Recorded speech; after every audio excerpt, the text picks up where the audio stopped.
The Lucena position, pronounced Lucena in Castilian Spanish, is one of the most famous and important positions in chess endgame theory. If the side with the pawn can reach this position, he can forcibly win the game. If played accurately, most rook can reach either the Lucena position or the fileter position. If defended correctly, rook versus rook and pawn is very drawish. However, the advantage can be converted if the side with the pawn can reach the Lucena position. This is why this position is so important to know from both sides of the board. Note the essential characteristics of the position. The pawn is one square away from promoting. The pawn is on or in between to B and G files. The pawn's king is on the promotion square, in front of the pawn. The defending rook is attacking and harassing the king from behind. Black's drawing strategy is to keep white's king in front of the pawn. If the king gets out, to harass the king with checks and to attack the pawn once the king strays away from the pawn. The following approach: 1 rook d1 check, king e7, 2, king c7, gets white nowhere. Black can simply harass the king with checks, like rook c2 check, 3, king b6, rook b2 check, 4,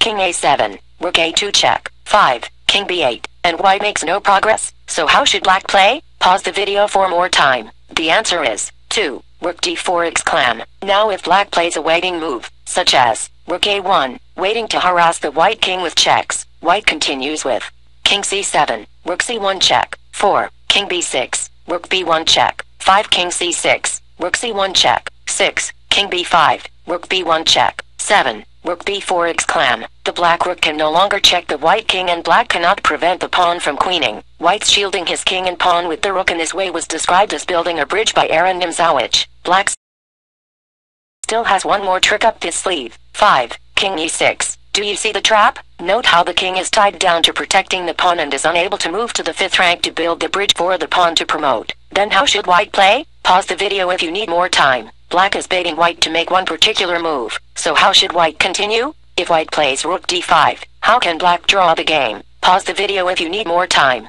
The answer is rook times b7 and it's a draw. One way for white to win is with 6, rook d6 check, king e7. So how should white play to win? If white plays king c7, how can black draw? Pause the video if you need more time. Black draws with rook times b7 check. One way for white to win is with 7, rook d5. White can now move the rook to b5, the king to b6, as needed to build the bridge for the pawn to cross over and promote, as follows: rook c1 check, 8, king b6, rook b1 check, 9, rook b5, and it's game over. Even if black moves first, white still wins. For example, if black plays rook a4, to prevent white's rook from using the 4th rank, how should white play to win? Pause the video if you need more time. First, white should clear way for the king to escape from in front of the pawn with 2 rook d1 check. After king e7, white continues with 3 king c7, rook c4 check, 4, king b6, rook b4 check, 5, king a6. Notice how black does not have the required 3 squares in between the rook and pawn to continue harassing the king with checks. So if black plays rook a4 check, white wins with 6 king b5. Also note how black's king is tied down to guarding the d8 square. Black can play rook b2, keeping the rook behind the pawn and gaining the required space needed to harass the king with checks. How should white play? Pause the video if you need more time. Black's last move loses tempo, giving white the chance to play 5 rook d4 or rook d5.